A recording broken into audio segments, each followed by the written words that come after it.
Bueno, buenas tardes con todos y todas. Yo soy Gabriela El Juri. Quiero, en nombre de la Escuela de Antropología y la Cátedra Permanente de Antropología de la Universidad de La Salle, darles un cordial saludo en este inicio del curso El Ritual como espacio de interacción entre el hombre y la montaña, que será dictado por el profesor Víctor Vimos.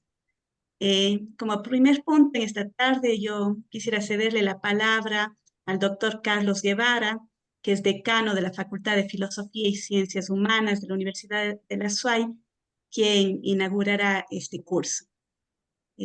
Doctor Guevara, le dejo la palabra. Muchísimas gracias, Gabriela, y unas buenas tardes a todas y todos, y en especial al profesor Dimos. El rito como un espacio de interacción entre el hombre y la montaña es un curso que busca construir un marco de referencia antropológica para el análisis de la relación hombre-montaña, especialmente en los Andes, analizando el rol de los rituales en esta tan interesante relación. Es un curso fundamental para la reflexión. Reflexionar sobre los debates actuales respecto a la relación naturaleza-cultura. Y precisamente la propuesta es reflexionar durante 6 horas los días 25, 26 y 27 de junio, desde luego a través de esta plataforma de Zoom, que se ha vuelto muy popular también para los procesos de reflexión. Pero quiero decirles que en este caminar de reflexión, ustedes no estarán solos, porque promoverá y acompañará su reflexión el profesor Víctor Vimos, a quien saludamos y agradecemos. El profesor Víctor Vimos, un antropólogo ecuatoriano, que viene de manera virtual para este propósito desde Ohio State University, donde actualmente es candidato doctoral. La responsabilidad de este proceso reflexivo será de la Escuela de Antropología y la Cátedra Permanente de Antropología de la Universidad de la SUAY, representada sin duda con sobra de méritos por la doctora Gabriela El Juri, referente de la antropología a nivel nacional e internacional. El camino a recorrer será muy transitado, les digo, dado que tendremos como participantes alrededor de un centenar de personas con quien nos estaremos encontrando permanentemente en este camino y que vienen de varias latitudes del país y el mundo, entre estudiantes, profesionales de diversas universidades y sin duda personas interesadas en esta temática. Razones más que suficientes para felicitarles a todos ustedes y felicitarnos también como universidad y decirles bienvenidos a este espacio de reflexión y nuevamente decirle al profesor Víctor Vimos muchísimas gracias por compartir sus enseñanzas y propiciar este espacio de reflexión. Bienvenidos a todas y todos y muchas gracias por su presencia. Muchas gracias, señor decano, por sus palabras. A continuación, yo me permito leer una breve reseña del profesor Víctor Vimos. Víctor Vimos nació en Riobamba, en Ecuador, es antropólogo, tiene maestrías en antropología por la Universidad Nacional Mayor de San Marcos en Perú, literatura por la Universidad de Cincinnati en Estados Unidos, en estudios literarios y culturales latinoamericanos en The Ohio State University, también en Estados Unidos, donde actualmente es candidato doctoral. Ha sido becario de la Escuela de Teoría y Crítica de Cornell University, del Centro de Investigación Taft, del Centro para el Estudio de la Religión, entre otras. Enseña a nivel de y posgrado en el Departamento de Antropología de San Marcos en Perú. Ha sido invitado como ponente en universidades de América Latina, Estados Unidos y Europa. Sus investigaciones han rastreado el ritual en la fiesta popular andina, la racionalidad del ser humano y lo sagrado en comunidades quechuas de Perú y Ecuador, los lenguajes poéticos y su vínculo con el medio ambiente. Sus campos de trabajo son la teoría ritual, los lenguajes poéticos, la intersección entre raza y clase en los Andes y la relación interespecie. Publicaciones suyas han aparecido en la revista Antropología de la PUCE, en Bolivian Studies Journal de la Universidad de Pittsburgh y en Translanguage de la Universidad de Ohio, entre otras. Sin más, yo le doy la palabra al profesor Dimos, no sin antes indicarles a los participantes que durante la jornada se les enviará un enlace para registrar su presencia virtual y agradecerle una vez más a Víctor por dictar este curso con enorme generosidad y desinterés. Le dejo la palabra a Víctor y una vez más, gracias. Muchas gracias, doctora El Juri. Muchas gracias, doctor Guevara. Ha sido para mí un enorme gusto poder en este encuentro acercarme al espacio que la Cátedra Permanente de Antropología y la carrera de Antropología en la Universidad de la SUAY proponen y abren para la interacción, el intercambio y la reflexión de estos temas antropológicos que son, sin duda, punto fundamental para la lectura de la sociedad.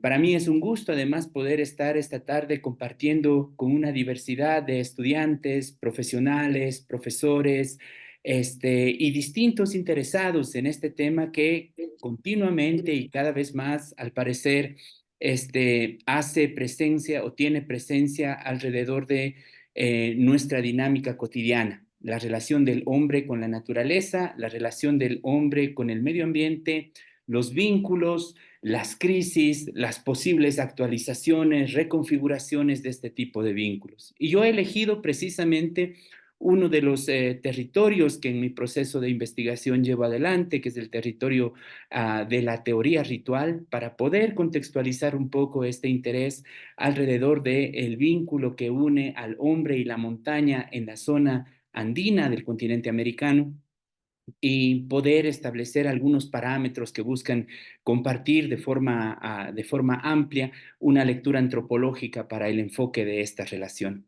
Iniciaré entonces explicando cuál va a ser la dinámica de estas sesiones, cuáles son los objetivos de este curso, cuáles son los alcances del mismo, y empezaremos pues con la primera sesión. Quisiera compartir con ustedes entonces un primer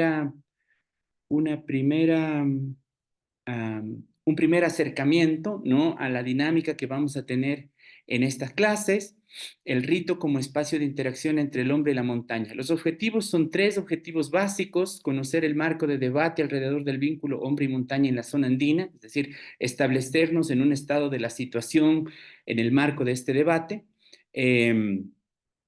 Un segundo objetivo, que es construir un contexto de referencia antropológica para el análisis de la relación hombre-montaña, establecer cuáles son un poco los parámetros del debate antropológico de forma específica en esta relación.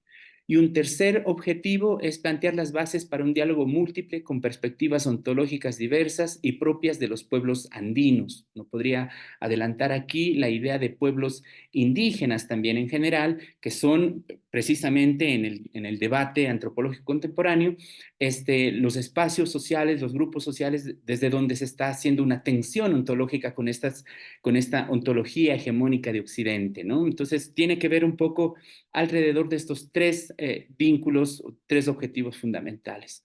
Son tres sesiones las que revisaremos en estas clases. La primera se titula El rito como espacio de mediación en la relación hombre-montaña. Está dividida en tres secciones: antropología del vínculo hombre-montaña en los Andes, teoría ritual, el rito como lenguaje, teoría de la emergencia, poética de la organización de vínculos entre las especies.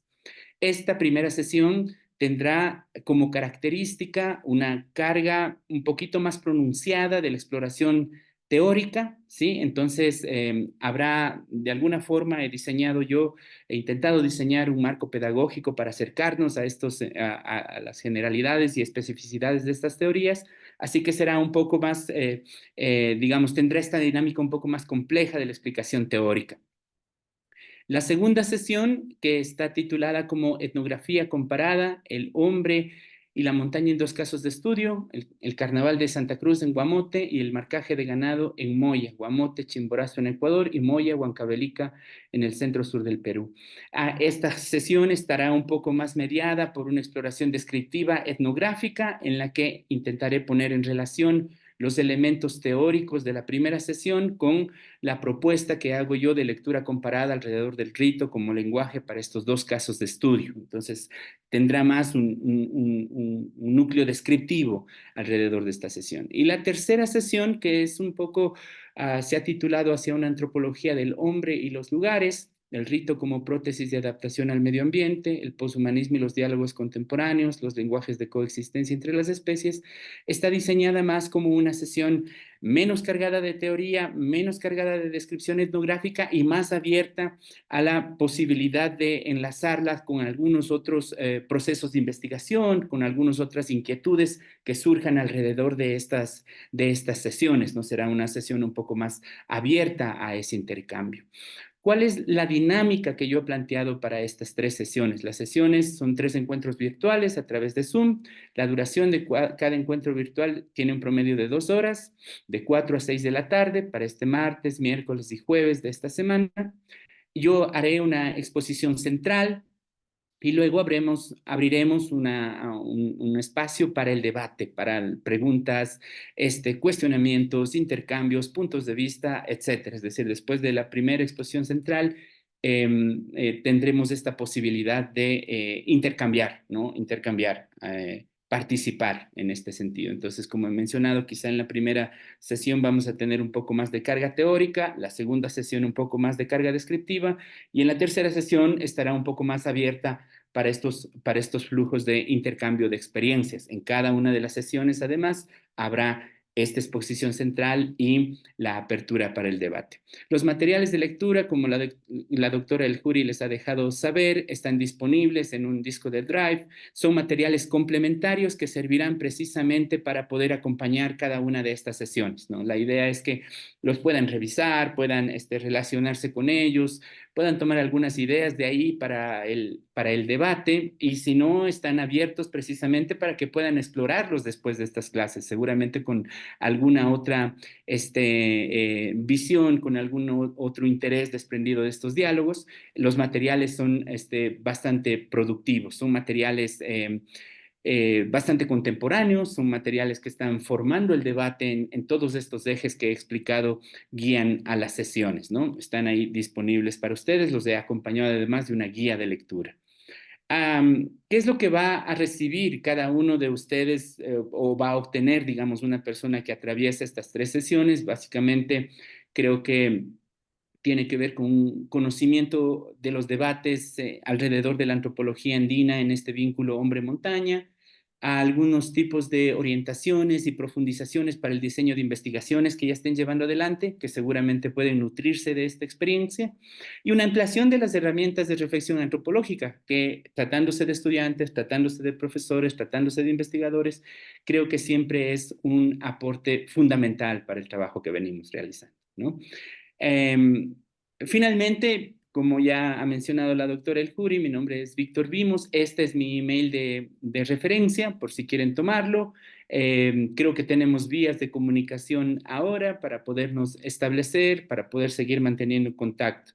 Como bien ha mencionado antes en la presentación, yo soy un antropólogo riobambeño.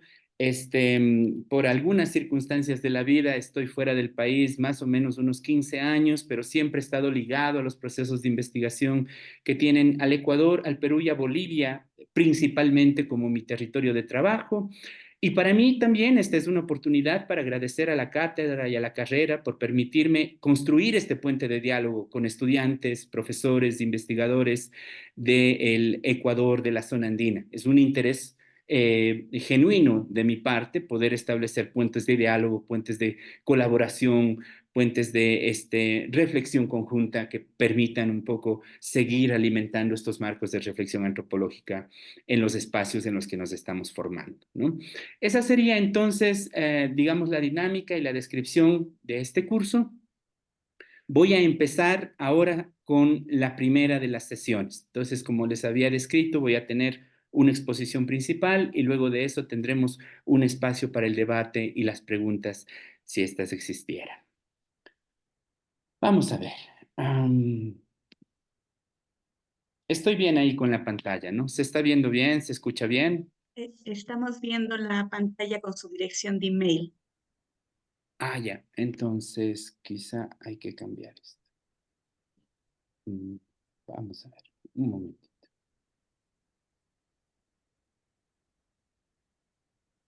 Ahora ¿Ahora? estamos viendo, ¿sí? El hombre Muy y la bien. montaña. Perfecto. Entonces, veamos.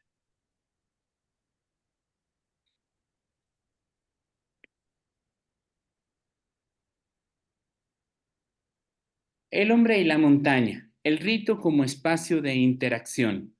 Esta primera sesión está dedicada a establecer 3 ideas generales alrededor del rito como espacio de mediación entre el hombre y la montaña. La primera, que es una revisión de la antropología del vínculo hombre-montaña en los Andes. La segunda, que es un acercamiento a la teoría ritual para proponer una lectura del rito como lenguaje. Y la tercera, que es un acercamiento a la teoría de la emergencia, que se ha desprendido un poco de esta observación de las poéticas de organización de vínculos entre las especies.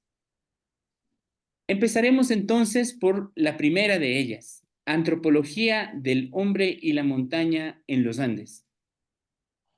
Yo he tomado un extracto de la investigación que el historiador y antropólogo peruano Luis Millones hace cuando analiza las implicaciones del Taqui Oncoi, un movimiento nativista del siglo XVI, en el que él encuentra varios rastros de supervivencia de lo que se denomina la racionalidad andina, en esta perspectiva de relación entre la naturaleza y el hombre. Lo leo a continuación. Para prepararse al retorno de sus dioses, los nativos danzaban sin descanso hasta caer en trance, durante el cual, entre temblores y espasmos, renegaban de su catolicismo. Al volver en sí, declaraban solamente estar poseídos por algunas de sus huacas, las que, desprendiéndose de las montañas, nubes, fuentes, santuarios habituales, usaban en adelante el cuerpo de los hombres para manifestarse. El nuevo profeta era trasladado a un lugar sagrado, la cima de un cerro, donde con el cuerpo pintado de rojo recibía las ofrendas de sus creyentes. Es importante resaltar aquí la presencia de 3 elementos que serán la base de la investigación antropológica alrededor del vínculo hombre-montaña. La idea de una contención material, huaca o cerro, y la idea de una presencia espiritual, la idea de un espíritu. Huaca, cerro, espíritu y su relación con el hombre constituyen el punto de partida desde el que los cronistas de Indias empiezan a hacer el registro de esta relación en los Andes entre el hombre y la montaña. 2 trabajos son resaltantes dentro de este registro: la historia del Nuevo Mundo de Bernabé Cobo y las fábulas y ritos de los incas de Cristóbal de Molina. Aquí, estos elementos, huaca y montaña, interactúan tal cual como describe en este proceso el profesor Millones, mediadas por la acción de un espíritu. Lo interesante de esta relación es que desde el inicio de estos registros, la materialidad y la espiritualidad se encuentran formando el punto fundamental de esta relación. Considero además que estos términos, huaca, montaña, cerro, van a ser a lo largo de estos registros coloniales términos multisignificantes. Quiero decir, términos que no se van a reducir a un solo tipo de significado ni a un solo tipo de función dentro de su significado, sino que dependiendo de la región, dependiendo del grupo étnico, dependiendo de la temporalidad y la cantidad de crisis a la que estas regiones y grupos étnicos se encuentren sometidos, van a encontrar lugares de significación diversa. Algo semejante al nombre que la montaña va a tomar en todas las regiones de los Andes. Apu, Guamani, cerro, montaña, loma, serán algunos de ellos y ubicados dentro de regiones diferentes, ocupan también una característica multisignificante. Quiero decir con esto que en esta relación de partida, la idea de la montaña y su relación con el hombre está mediada por la existencia de un espíritu panandino, es decir, un espíritu que está presente, morando en distintos lugares físicos, sean los pogios, sean las lagunas, sean los ríos, sean las vertientes, sean los cerros, ¿no? Y que continuamente se encuentra interactuando en su relación con el hombre. La idea de esta relación hombre-montaña y su vínculo con el espíritu, entonces, como observamos, no es una idea nueva, no es una idea contemporánea. Se establece y se rastrea como una de las bases fundadoras de la religiosidad andina, que en un marco general significa una de las bases del pensamiento del hombre andino, una de las bases sobre las cuales se estructura la forma de ser sociedad. Un segundo elemento que sería interesante destacar en esta revisión de la antropología andina en el vínculo hombre-montaña tiene que ver con el establecimiento y caracterización de la relación que entre montaña y hombre se establece en la zona andina. En la publicación El retorno de las huacas, donde ya se hace un rastreo de esta perspectiva de relación entre hombre y la montaña, se establecen la idea de que estas entidades interactúan al menos en 3 niveles fundamentales. Cada una de ellas tiene una forma de activar el poder de la otra. Cada una de ellas tiene una forma de encarnar o transmitir el poder a la otra. Y cada una de ellas tiene una forma práctica de difusión de estas acciones en la ideología como formación de un tipo de poder para la resistencia a la crisis. De forma específica, en el caso del retorno de las huacas, la resistencia a la crisis del embate del poder español en los Andes. Aquí el estudio de Luis Millones, al que hacía cita al inicio, describe claramente el movimiento del Taquioncoy como un movimiento de acción sobre el medio ambiente, es decir, posesión del poder de la huaca o la montaña sobre el hombre, y a partir de esta acción, una crítica sostenida al poder de la Iglesia Católica en la región del Perú. Lo que estamos observando entonces en este segundo momento es que sobre estos 3 elementos, huaca, espíritu y hombre, hay una acción práctica, una acción funcional frente a las necesidades que el ser social tiene en los Andes. No se trata entonces de monumentos sagrados que no tengan acción dentro de la sociedad andina. Por el contrario, se trata de entidades activas que conforman la estructura social, el tejido social de los grupos andinos. Aquí estamos hablando entonces de algo que se observará mucho más adelante, pero de algo que ya constituye la forma de pensar la sociedad en los Andes, que es no limitarse a ser social solamente siendo humano, sino extender la idea de sociedad a la acción de otras entidades que influencian dentro de la vida del humano. En este caso, la acción de la montaña. Hacemos sociedad con nuestro entorno, lo que ya pone en crisis un primer elemento fundamental a tomar en cuenta también aquí, que es la idea de la vida social del hombre se hace solo en cultura. Quiere decir, la vida social del hombre tiene una línea que separa muy bien la cultura de la naturaleza, o esta línea es una línea más porosa, permite una serie de imbricaciones e intercambios que en los Andes, el caso que estamos viendo, constituyen y construyen sociedad más allá de la especie humana. Un tercer elemento de observación en este rastreo del vínculo entre el hombre y la montaña en los Andes tiene que ver con estudios más específicos, especializados, que buscan caracterizar el comportamiento del espíritu, de la montaña, el espíritu y el hombre en esta interacción que estamos proponiendo. Los estudios del doctor Néstor Taipe y del doctor Rodolfo Sánchez Garrafa son resaltantes en este marco para poder proponer algunas contextualizaciones de la montaña como parte de la sociedad andina. La definen como un lugar de existencia y presencia y establecimiento del espíritu de acción, de este espíritu panandino que hemos mencionado.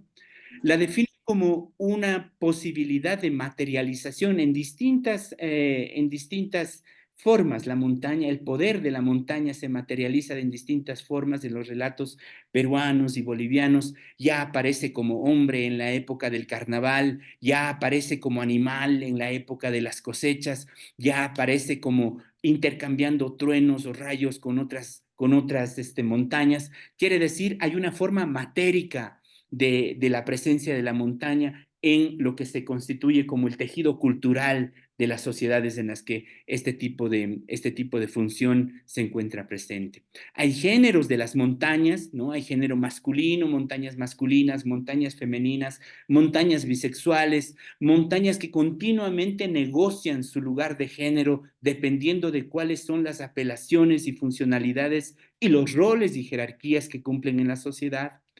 Hay una serie de parentelas humanas, una serie de parentelas animales, una serie de parentelas medioambientales, montañas que se enamoran con montañas, montañas que son infieles, montañas que son traicioneras, montañas que son vengativas, montañas que entre sí se resienten, montañas que hacen las paces. Es decir, hay toda una serie de parentelas y actuación alrededor de la idea de la montaña y acciones que son legadas hacia ellas.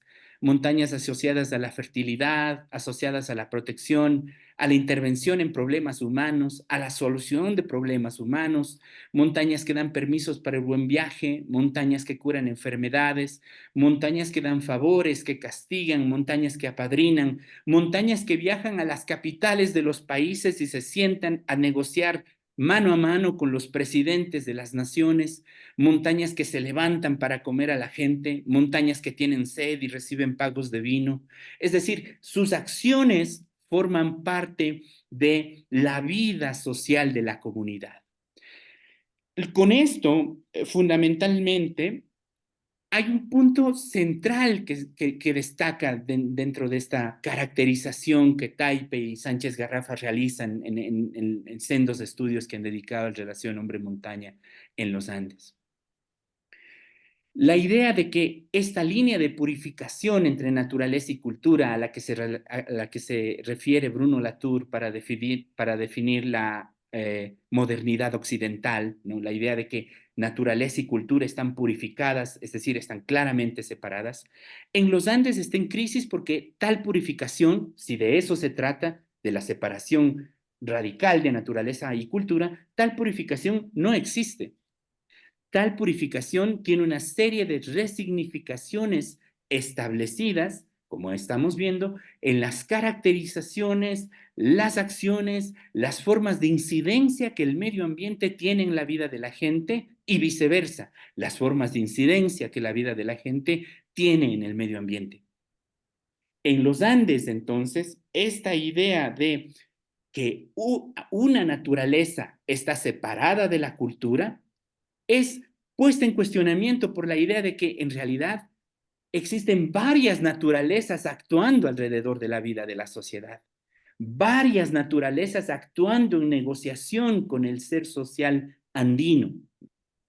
Y esto es interesante porque si nosotros podemos ver un poquito más adelante, lo vamos a ver, si nosotros podemos ver cuál ha sido la misión del Estado, cuál ha sido el proyecto nación, cuál ha sido el proyecto de establecimiento de una lengua oficial, el proyecto de establecimiento de una religión oficial del Estado, por ejemplo, todos esos proyectos han ido a restar la idea de la existencia de múltiples naturalezas y el establecimiento de una sola forma de lo natural, una sola forma de lo social y una norma de lo uno frente a lo otro. Como estamos viendo, sin embargo, la base del pensamiento andino, la base de formación de la sociedad en las ciudades andinas, en los campos andinos, ¿no? Está establecido sobre este vínculo, sobre vínculos que relacionan al hombre y el medio ambiente a través de funcionalidades, acciones y afecciones mutuas. Lo que ya propone para nosotros, en la mirada antropológica, un marco amplísimo del debate, ¿no? Un marco que incorpora otras voces, un marco que permite la exploración de otros sentidos que conforman también lo social. Quizá en esa misma perspectiva de otros marcos y otros sentidos que conforman lo social, he traído dos estudios contemporáneos, más específicos todavía en esta relación del hombre y la montaña. Uno que está hecho por el profesor Hiroyasu Tomoeda, Los curanderos urbanos, salud y ritualidad en el Cusco contemporáneo, y otro que lo hace la investigadora italiana Ariana Secconi, Cuando las almas cuentan la guerra, sueños, apariciones y visitas de los desaparecidos en la región de Ayacucho. En estos dos estudios, que forman un poco la investigación antropológica contemporánea alrededor del tema, se establece que entre la montaña, el hombre, la acción de sus espíritus, no se puede o no se puede pensar en este tipo de relación sin una mediación especializada en el manejo de estas fuerzas. En el caso de Tamoeda y en el caso de Secchione, se hace un énfasis en la mediación de un técnico espiritual, un técnico en el manejo de estos espíritus, un técnico en el manejo de estas fuerzas, un chamán, un yachag, alguien que sabe leer los sueños, un caporal que sabe manejar la coca y leer cuál es un poco el comportamiento de la montaña y el hombre para la fiesta venidera de la cosecha. Es decir, algún tipo de aprendizaje y conocimiento que se establece, se funcionaliza y se transmite en estas comunidades. Estamos hablando, por lo tanto, de un técnico que conoce diferentes niveles de acción de esta relación y que se conforma, se establece como un medium entre entidades que poseen voluntades y agencias. ¿Qué quiero decir con la palabra agencia? La palabra agencia básicamente quiere decir o se está estableciendo como una intención y una responsabilidad que tiene una entidad para orientar su poder, su energía a la afección de otra entidad que hará lo mismo con ella. Es decir, la voluntariedad y la intención para poder incidir en la vida del otro y ser incidido por el otro. El lugar de este técnico de relación entre el hombre y la montaña, o de estas técnicas para poner en relación entre el hombre y la montaña, constituyen una forma de aprendizaje fundamental para la transmisión de estos conocimientos en la zona andina. Como en el caso de Tomoeda, cuando explora esta relación en el sur de Cusco, él hace una distinción entre curanderos y brujos, dos formas o dos técnicos distintos para el establecimiento de esta relación. Secconi hace esta identificación en los lectores de sueños después de la guerra interna en el Perú, que intentan ver cuál es la manifestación de la montaña para orientar el encuentro de los familiares que han perdido a víctimas en la guerra, el encuentro de sus cuerpos alrededor de los sectores de la montaña. Como estamos viendo entonces en esta perspectiva, la relación hombre-montaña en los Andes tiene una especificidad, tiene una técnica, tiene una forma de conocimiento y unos responsables de llevar adelante esta técnica en el trabajo de poner en contacto a estas entidades. Eso nos pone en relación con nuestro tema de estudio. La idea de que estas entidades se relacionan por un medium técnico que se denomina, en el caso específico de nuestra observación, el ritual. Aquí tenemos dos estudios que conformarían de alguna forma el acercamiento a esa relación específica entre el rito y la montaña, entre el rito, el hombre y la montaña, perdón, el estudio de Ville Jean Isbell para defendernos, ecología y ritual en un pueblo andino, y A The Mountains Altar del profesor Frank Salomon, que son dos estudios referenciales que ubican al ritual como eje generador o como eje de esta técnica para poner en relación a estas dos entidades, la entidad montaña y la entidad hombre, a los espíritus que circulan alrededor de las acciones y reacciones de cada una de ellas dentro de esta relación.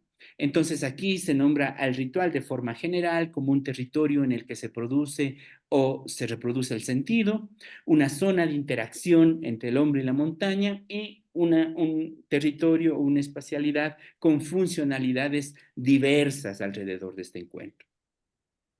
Quizá lo que se establece aquí como forma general para tener una idea de entrada al pensamiento del ritual es que se trata de un sistema ordenado, efectivo, además para activar e interseccionar distintas fuerzas, distintas relaciones puestas en su encuentro, ¿no? De forma específica, las fuerzas del hombre y la montaña. Como hemos podido observar, todos estos estudios apuntan a que la relación hombre-montaña en los Andes es una relación activa, es una relación de vínculo, es una relación que influye y es influenciada dependiendo del carácter, la región, el establecimiento y la intensidad de crisis frente a la cual se active, frente a la cual se aplique. Una observación interesante y quizá desprendida de esta característica de relación tiene que ver con preguntarse si los vínculos entre hombre y montaña, si los vínculos entre hombre y medio ambiente son permanentes o tienden a cambiar. Y en este sentido, creo que uno de los estudios que más luces arroja ahora recientes sobre esta pregunta, sobre la pregunta de los vínculos entre el hombre y la montaña, es el estudio que se titula Lugares parientes, comida, cohabitación y mundos andinos del profesor peruano Guillermo Salas Carreño. Él hace un rastreo de esta relación en el hombre montaña alrededor de la teoría de la emergencia y plantea algunos elementos de contextualización, dos elementos básicos y fundamentales. La idea de que la relación entre el hombre y la montaña podría ¿Me puedes leerse ayudar con desde una la hoja y un teoría lapicero? contemporánea como una Gracias. relación interespecie y la idea de que estos vínculos entre el hombre y la montaña están en continuo cambio. Sus jerarquías, sus estatus, sus roles, sus representaciones no son permanentes.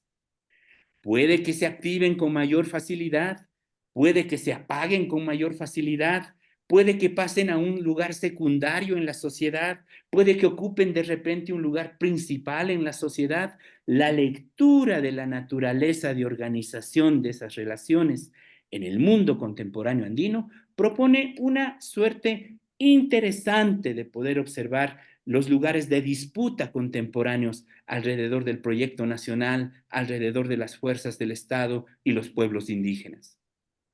¿En qué tipo de vinculaciones, qué tipo de organizaciones, qué tipo de tensiones plantean estos cambios? Son algunas de las observaciones que el profesor Salas Carreño realiza en este estudio. Creo que con esto podría observar el vínculo hombre-montaña en los Andes, al menos mediado por tres estancias básicas, tres estancias que consolidan un poco este recorrido por lo demás breve que he hecho de esta relación antropológica. La primera, que es la idea de la montaña y el hombre, mediados por el espíritu de encuentro que habita la montaña, un espíritu panandino que se ubica entre las lagunas, entre los ríos, entre los montes y que se caracteriza de forma específica en esta relación entre la montaña y el hombre. Un segundo elemento que esta relación montaña y hombre cursa una serie de niveles históricos, míticos, políticos, que se ponen en manifestación, se intersecan entre sí y se establecen de forma simultánea conformando esto que llamamos la sociedad andina. Y un tercer elemento, que en la relación hombre-montaña hay una circulación de agencias, voluntades, afecciones mutuas alrededor del territorio específico que hemos elegido para esta exploración, que es el rito. Como vemos entonces, esta relación hombre-montaña establecida desde la mirada y el seguimiento antropológico se establece de entrada como una relación compleja, como una relación activa, como una relación funcional en esto que denominamos la sociedad andina. Creo que ese es un primer punto de partida para establecer algunos marcos del debate dentro de este vínculo hombre-montaña. No se trata solamente de espacios geográficos en los que se reposa una memoria ancestral, Se trata de espacios, de lugares activos en la vida del hombre. Se trata de lugares activos, en los vínculos de tensión entre grupos sociales y proyectos nacionales. Se trata de lugares activos en momentos de crisis en los que el hombre andino busca una posibilidad de asimilar esta crisis, de atravesar esta crisis, ¿no? Las montañas y el hombre conforman una unidad de relación, una unidad de negociación, una unidad de cohabitación que es fundamental para poder entender la vida en los Andes. Puesto este punto sobre la mesa, avanzamos hacia el siguiente momento de esta clase, que es la teoría ritual como lenguaje. Quizá un punto de partida interesante para poder acercarnos a la teoría del ritual como lenguaje tiene que ver con una diferenciación de dos escuelas que han sido fundamentales en el debate antropológico entre estos elementos: la escuela intelectualista y la escuela semiótica. La escuela intelectualista, cuyos principales representantes han sido Edward Taylor y James Fraser, ¿sí?, ha propuesto la idea de que el ritual se definiría, entre otras cosas, por dos núcleos específicos: su dependencia y su representatividad. Con dependencia entendemos el ritual como parte de algo más amplio, como parte de la religión, por ejemplo. Los estudios de Taylor alrededor del ritual como parte de la religión han sido formadores de un tipo de pensamiento y de un tipo de antropología durante muchos años.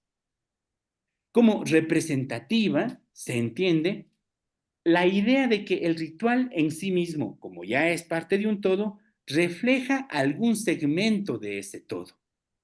Es decir, refleja algún tipo de preocupación de la religión, refleja algún tipo de drama de la sociedad, refleja algún tipo de necesidad social que encuentra en estos espacios de interpretación, espacios adecuados para solucionar la crisis por la que es convocado.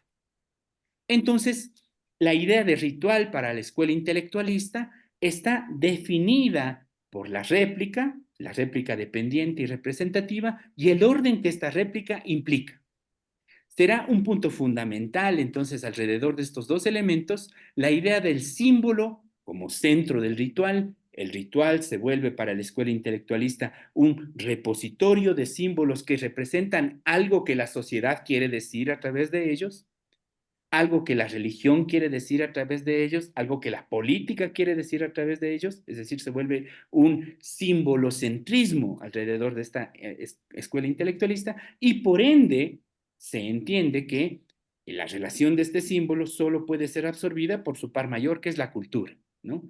La cultura entonces termina siendo este espejo mayor en el que el ritual encuentra explicación. En la cultura vamos a encontrar la forma de decodificarlo, en la cultura vamos a encontrar la forma de observar lo que está representando, en la cultura vamos a encontrar las formas de mirar cuáles son los orígenes de las crisis que está enfrentando y cuáles son las formas de solucionar este tipo de vinculaciones y crisis para las que el ritual ha sido llamado. El rito, entonces, desde esta perspectiva, se establece como parte de la cultura, se establece como poseedor de un rol definido y se establece además como muy asimilable a niveles de institucionalidad determinados.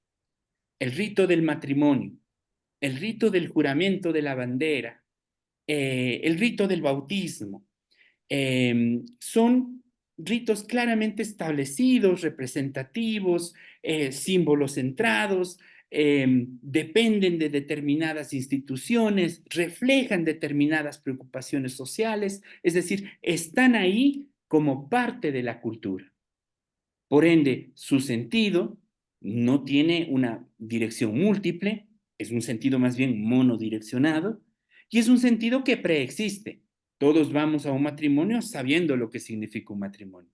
Todos vamos a un bautismo sabiendo lo que significa un bautismo, cuáles son los pasos, qué es lo que esperamos, qué es lo que vamos a recibir antes y después, ¿no es cierto? La escuela intelectualista entonces entiende al rito de esta manera. Si lo ponemos en relación con la relación hombre-montaña que estamos explorando en este caso, podríamos entender a uno de los libros básicos de formación en los estudios rituales, El proceso ritual de Victor Turner, como un libro que se inscribe en su mayor medida dentro de la escuela intelectualista.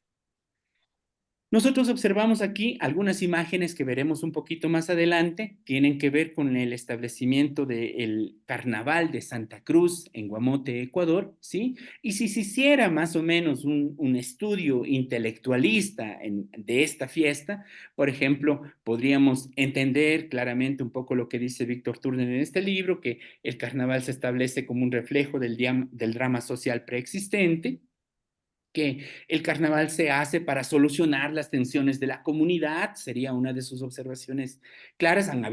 Existen, de hecho, digamos, algunos estudios antropológicos que se dirigen en ese sentido, ¿no? Y que se basa fundamentalmente en establecer qué dicen los símbolos, qué dicen los bastones de mando, qué dicen la cruz, qué representa la montaña, qué representan los ancianos, qué representan los niños, como establecer una forma de explicación en un código cultural digerible sobre este tipo de rito que se establece alrededor del uso del hombre y la montaña, alrededor del vínculo del hombre y la montaña en Santa Cruz de Guamote, ¿no? Entonces, para poner un ejemplo, digamos, de la escuela intelectualista en este sentido, eso serían un poco las direcciones de entrada desde las cuales se acercaría a este fenómeno social. Su opuesto dentro de este debate antropológico se denomina la escuela semiótica, la escuela de pensamiento semiótico de la antropología. Aquí hay dos exponentes fundamentales, Edmund Leach y Fritz de Stee. Lo que ellos están diciendo, contrario a lo que definía la escuela intelectualista, es que el rito no es dependiente, es que el rito tiene una naturaleza independiente y que el rito no es representativo, sino que el rito es generativo, quiere decir genera, crea, moviliza alrededor de su acción. Estos dos elementos ya forman un paradigma opuesto y radicalmente, y a ratos radicalmente diferente al de la representación y al de la dependencia. Desde esta perspectiva, entonces, se entiende que el rito será un campo en sí mismo. Los estudios de Don Handelman, los estudios de Roy Rappaport, asumen al rito como un campo en sí mismo, como una ciencia del estudio ritual, ¿no? Los estudios de Catherine Bell, la teoría ritual, están estableciéndose ya no como parte de la religión, como parte de la cultura, sino inclusive los estudios que hace Fritz Stahl sobre ¿cómo se llama? Los mantras hindúes, ¿no? Inclusive ir en contra de la cultura, inclusive darle un tipo de independencia que lo separa de la cultura, ¿no?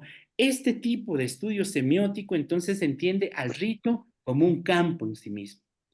Y, por otro lado, su actitud generativa lo entiende como un espacio en el que se reconoce, se abstrae, se reorganiza y se produce los vínculos entre las entidades que lo conforman. Esto es importante. Ser independiente implica tener una dinámica propia. Ser generativo implica tener una forma de organización de los vínculos propios. Recordemos el papel del técnico de lo sagrado, ¿no? El técnico de relación entre el hombre y la montaña. Recordemos el papel del rito entonces en esa relación, ¿no? Se trata de un espacio complejo, se trata de un espacio antropológicamente riquísimo, para proponerlo así, para poder observar cuáles son las dinámicas, cuáles son las intersecciones, cuáles son los acercamientos a la cultura y las resistencias a la misma, y por otro lado, cuáles son las formas de organización de estos vínculos. Aquí, por ejemplo, uno puede entender cómo las montañas durante unos años se comportan de un modo y durante otros años se comportan de otro modo. El caso de la guerra interna en el centro sur del Perú es un ejemplo clarísimo. previo a la guerra, entre el Estado y movimientos levantados en armas, entre los cuales destaca Sendero Luminosos y el movimiento MRTA, ¿no? Las montañas, los apus, los guamanis siguen siendo espacios de fertilidad, espacios en los que se hace pagos para obtener la vida de los animales, en muchos casos la vida de los hombres también, y durante la guerra cambia este valor. Durante la guerra la montaña se vuelve un lugar a donde se va a morir, un lugar al que se le suplica la muerte. Es como si no quedara ningún rastro de esa fertilidad inicial, ¿no? Esto significa este tipo de observación semiótica. Quiere decir que ese tipo de relación entre el hombre y la montaña, en el marco del ritual, tiende a cambiar, tiende a variar, tiende a establecerse en distintos niveles de relacionalidad. Entonces, desde esta perspectiva, el rito se establece como un espacio de organización, como un campo en sí mismo y como un campo en tránsito, un campo transitivo. Ya el símbolo no es su centro, sino que aparecen elementos que conforman el signo lingüístico, como el índice y el ícono, y su espacio de diálogo gana cierta autonomía con esa parentela que antes tenía en la escuela intelectualista, que antes se tenía con la cultura. Quiero decir, se hace más denso en complejidad esta relación entre el rito, esta relación del rito que pone en encuentro a las entidades como el hombre y la montaña. El rito, entonces, para la escuela semiótica se establece como un espacio de tensión con la cultura, ya no es un espacio representativo de la cultura, ya no dice lo que la cultura quiere que diga, en otras palabras, ¿sí? Está abierto al cambio y a la variación, y resiste a pertenecer a un nivel de institucionalidad. Esto es muy interesante. Como habíamos visto en el ejemplo pasado de la escuela intelectualista, no, yo había puesto estos ejemplos por demás simples de la idea de un matrimonio, la idea del juramento a la bandera, bueno, que son ritos absorbidos por la institucionalidad a tal punto que de ellos sobresale la norma y la reiteración, ¿no? Lo preexistente. En el caso de la observación semiótica de los ritos, se busca los lugares en que esos ritos resisten a la decodificación de la cultura y por ende resisten a entrar o a entrar del todo en un nivel de institucionalización. Quisiera decir, una lectura de este tipo tensa las formas de institucionalizar las manifestaciones rituales. Tensaría, por ejemplo, las políticas de patrimonialización que se llevan adelante en los países andinos y que buscan, por el contrario, subsumir las prácticas rituales a formas institucionalizadas de representatividad. Bueno, ya sabemos que no es la única forma de establecerlas, ¿no? Hay otras formas de empezar a mirar dónde están los conflictos, dónde están los lugares de resistencia de esas prácticas comunitarias frente al discurso institucional. Bueno, por aquí la idea del sentido entonces se establece como un sentido multidireccionado y un sentido emergente.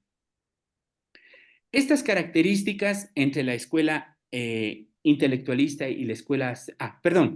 digamos que una entrada de la escuela semiótica para este estudio entre el hombre y la montaña tendría en un libro como Music and Trance de Gilbert Roth uno de sus ejemplos más específicos, ¿no? Aquí tenemos algunas fotografías también que vienen un poco más adelante que están relatando el vínculo hombre-montaña en Moya, ¿no? Están hablando del marcaje de ganado en Moya, como ustedes pueden ver ahí, hay gente activa, hay gente relacionándose con los animales, en esta fotografía no se ilustra claramente, pero aquí la persona que está realizando esta acción está representando en sí misma un animal, ¿no?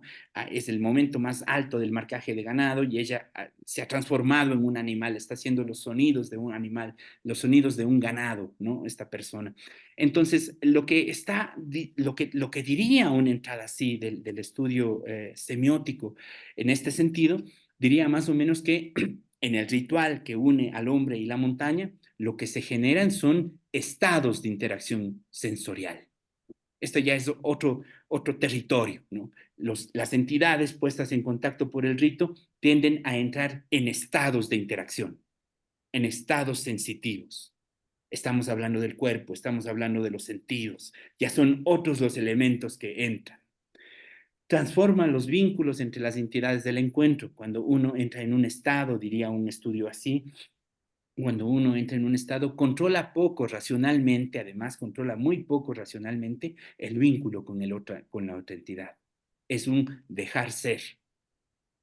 Por eso mismo, desborda el símbolo. Por eso mismo la lectura ya no sería representativa, sino que buscaría otro tipo de elementos, como vamos a ver un poco más adelante, elementos como la auralidad o la performatividad, que dicen de otro modo esta posibilidad del ingreso a los estados, esta posibilidad de la reorganización de vínculos entre entidades en este territorio de encuentro.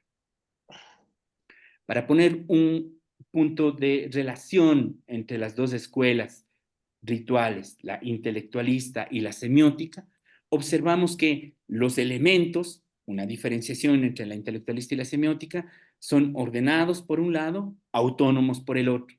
La estructura preexiste por un lado, emerge por el otro, y la dinámica relaciona con roles definidos por un lado y contacta y dispone la generación de otro tipo de relaciones por el otro. Como vemos, aquí en este cuadro específico tenemos un doble comportamiento, una doble posibilidad de observar la vida ritual en los Andes, la vida ritual del hombre y la montaña, ¿no? Aquí nomás ya hay varios elementos del debate, varios elementos para ampliar nuestra mirada antropológica frente a este tipo de relaciones. ¿De qué lugar nos colocamos? ¿Por qué en una sociedad las lecturas están siendo más representativas, más intelectualistas? ¿Por qué en otra sociedad o en otras partes del ritual necesitamos una lectura un poco más semiótica, un poco más emergente, ¿no? Esto nos va a dar a nosotros una idea que es fundamental, un concepto que es fundamental para avanzar adelante en esta sesión, que es el concepto de gradación. No estoy diciendo con esta explicación que la escuela intelectualista sea mejor que la escuela semiótica, o que la escuela intelectualista esté jubilada frente a la escuela semiótica. Lo que estoy diciendo es que en los Andes, para una relación como el hombre y la montaña, este tipo de relaciones tienen distintos grados de manifestarse, ¿sí? Distintos grados de establecerse, formas de preexistir, formas de emerger, formas más ordenadas, formas más autónomas, formas más definidas de los roles, formas menos definidos de los roles, es decir, hay grados de interacción dentro del ritual entre el hombre y la montaña. Este concepto es fundamental para podernos establecer en un marco más complejo de esta relación. No cierra radicalmente ningún tipo de puerta, sino que abre la posibilidad de observar la magnitud de la complejidad de los comportamientos en este vínculo. Por un lado, el extremo más grande del nivel intelectualista, digamos, de este tipo de comportamiento sería el nivel referencial, ¿no? Una institución hegemónica de sentido absorbiendo el comportamiento ritual. Y por el otro lado, digamos, el extremo más alejado en el campo semiótico sería la ausencia de cualquier tipo de referencialidad, ¿no es cierto? Una crisis absoluta en cualquier tipo de hegemonía del sentido. Esto creo que indaga o esto forma, digamos, de algún modo, forma las bases de eso que hemos observado como el lenguaje, el rito como lenguaje, ¿sí? Este lado de lo semiótico, del autónomo, de lo emergente, de la reorganización y de la ausencia de referencia, son entonces la base de esta propuesta el rito como lenguaje. Se establece de este lado, para decirlo así, ¿no? Bebe de este lado, está ubicada en este lado del debate antropológico. Se define entonces como rito como un fenómeno lingüístico, a una serie de debates que se han establecido desde la antropología y desde la lingüística en este lado. En la antropología podemos tener a representantes de este debate como Claudio Levi-Strauss o Edmund Leach, y en la lingüística a John Austin, Thomas Lawson y Stalin También. Algunos de ellos muy conocidos precisamente por sus estudios alrededor del rito. Quizá un artículo fundamental dentro de esta propuesta es el artículo que se titula Language de Carlos Severi, ¿no? Quien ha hecho bastante trabajo de campo en las poblaciones andinas, en las poblaciones amazónicas y andinas de Latinoamérica. Destaca entonces dos elementos fundamentales para tener presente en esta relación. La idea de que el rito es el territorio del loco verbi, ahora voy a explicar qué significa eso, y la idea de que en el rito los códigos lingüísticos que circulan alrededor de ellos son afectados y están en transformación. Un territorio de loco verbi, que es un término acuñado por Levi Strauss, quiere decir que es un territorio de la deslocalización permanente, ¿sí? Que un rito es un territorio de la deslocalización permanente, que es un territorio de la crisis permanente. Víctor Turner había señalado, leyendo Evangenev, estos tres secciones del rito, ¿no? Separación, liminalidad y agregación. Bueno, lo que dice el rito como fenómeno lingüístico es no existe tal separación. Toda simultaneidad dentro del rito es un territorio de descolocación, es un territorio de liminalidad permanente. Por eso la idea de los estados, por eso la idea de las sensibilidades, por eso la idea de lo no verbal. Este tipo de deslocalización probablemente resiste a ser verbalizada. Se expresa de modos distintos en las entidades que forman el contexto ritual. Y la segunda, que es la idea de códigos de afectación y transformación, echa mano del comportamiento de los tropos, lingüísticos. Es decir, estos devices de equivalencia, ¿no? La metáfora, la metonimia, la elipsis, que son elementos que no solamente están presentes en la lectura lingüística, que no solamente están presentes en el discurso social, que no solamente están presentes en la poesía, sino que están presentes dentro del territorio ritual. Esto que se observaba como el símbolo representativo de la cultura, en realidad, desde esta perspectiva del rito como fenómeno lingüístico, se observa como un tropo que muta, transmite, recibe y emana distintas posibilidades de sustancia y materialidad para afectar a otras entidades a propósito de sus sustancias y materialidades definidas.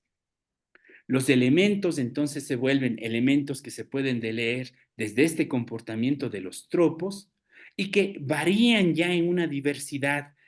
No son solo objetos, sino que incluyen los sonidos, las acciones, los silencios, las resistencias corporales, es decir, se vuelve y se amplía, se diversifica en el marco de estas relaciones de las entidades inscritas dentro del rito. Su estructura se establece, como hemos mencionado, como una estructura de campo inestable y como una estructura de porosidad y ensamblaje. Ya no es, si bien posee cierta autonomía, como hemos dicho, sí, constantemente se encuentra negociando lugares de tránsito y lugares de ensamblaje con otro tipo de estructuras. El ritual se comporta de este modo, como ya lo veremos más adelante, y es una propuesta que exploraré en el último día de esta clase. El ritual se propone de este modo como una prótesis social que le permite al hombre ampliar sus capacidades de supervivencia en un medio ambiente signado por el conflicto. La idea de ensamblaje y permitir flujos de acceso y de salida es fundamental para entender una estructura de este tipo.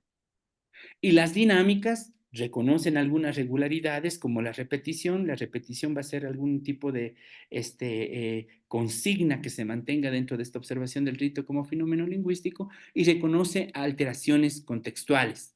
Yo he puesto como ejemplo la glosolalia, como puede ser también el palincesto, es decir, una serie de alteraciones en la dinámica del rito, una serie de alteraciones que no siguen un guión específico, sino que están abiertos a la interacción de entidades en un contexto definido. Por eso, contigua a la idea de gradación, que ya formaba una parte fundamental de esto que estamos viendo como el rito como fenómeno del lenguaje, aparece la idea de ambigüedad. El rito como un territorio de ambigüedad. Ya estamos aquí bastante lejos de lo que proponía la escuela intelectualista del rito como representativo de algo de la cultura. Es decir, cuando algo dice la cultura, cuando la cultura posiciona algo dentro del uso de la sociedad, es que ese algo ha sido reducido al máximo posible su grado de ambigüedad, desambiguizado.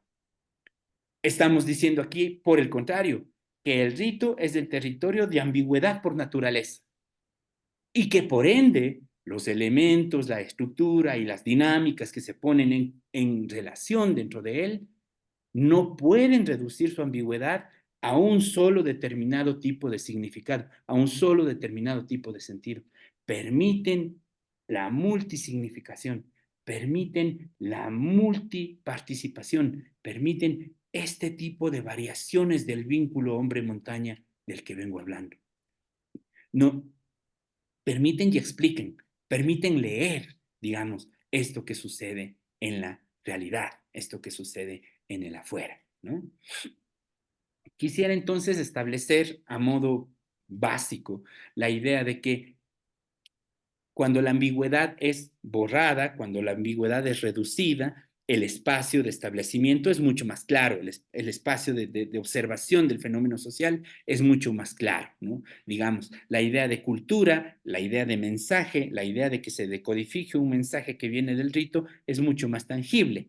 El ejemplo sería la misa católica que vamos a ver en el Carnaval de Santa Cruz de Guamote. Sería una de las partes más claras del ritual que se celebra ahí entre la relación del hombre y la montaña. Y cuando la ambigüedad es menos reducida, cuando la ambigüedad, por el contrario, es mucho más pronunciada, el espacio de relación y observación de esos segmentos del ritual son más oscuros. Es decir, hay una ambigüedad más activa, hay una ambigüedad que hace que los procesos sociales sean más intangibles. Un ejemplo sería la entrega de los pagos a las montañas, a los guamanis, en el caso del marcaje de ganado en Moya, en Huancavelica, que vamos a ver el día de mañana, ¿sí? Estos conceptos de ambigüedad y gradación son conceptos entonces fundamentales en esta idea del rito como fenómeno lingüístico, al que yo he querido representar aquí, como he dicho, un poco con esta perspectiva de lo claro y lo oscuro para poner en contexto la idea de ambigüedad, ¿sí? La misa católica de Santa Cruz por un lado y la entrega de los pagos en Moya por otro. También algunas fotografías que vienen más adelante. Hago entonces una propuesta de esquema básico de lo que significaría el rito como fenómeno lingüístico. Una estructura que es más o menos separable de su contexto, más o menos inseparable de su contexto, gobernada, que está gobernada por un nivel de autonomía de su medio, que está gobernada por un nivel de resistencia a su medio y cuyos elementos tienen mayor o menor complejidad interior, llamándose tropos, llamándose sonidos, llamándose silencios, llamándose objetos, llamándose cuerpos, llamándose montañas. Sus elementos tienen mayor o menor complejidad interior. Su estructura tiene mayor o menor capacidad de autoorganización y su dinámica tiene mayor o menor autonomía del contexto. Es una estructura, además, que presenta grados diversos de ambigüedad y es una estructura que tiene una capacidad de adaptabilidad, mutabilidad y funcionabilidad y que en este movimiento ambiguo, degradación, separable, inseparable, de más o menos complejidad, más o menos autoorganización y más o menos autonomía, se define como una unidad de doble movimiento. ¿Sí? Sería, digamos, de alguna forma el esquema en el que yo estoy insertando esta perspectiva de el rito como un fenómeno lingüístico. ¿Qué quiero decir con esto? Mañana voy a tener esta explicación alrededor de los trabajos etnográficos que he realizado en Guamote y en Moya, pero básicamente tres cosas fundamentales. La primera, de que una estructura ritual de este modo permite la vinculación de entidades de distintas naturalezas. Segundo, que una estructura ritual de este modo permite la afección mutua de estas entidades en múltiples vías de acción. Y tercero, que una entidad de esta naturaleza resiste en grados distintos a ser absorbida totalmente por la cultura. ¿Cómo se traduce eso en nuestras vidas? ¿Cómo se traduce eso en el vínculo hombre-montaña? Diría yo, con dos elementos básicos. La primera, que el vínculo hombre-montaña, como he dicho al inicio, es un vínculo activo, funcional, contemporáneo y utilitario para la sociedad andina en este sentido. Y la segunda, que el vínculo hombre-montaña, mediado por este territorio de la ritualidad, es una,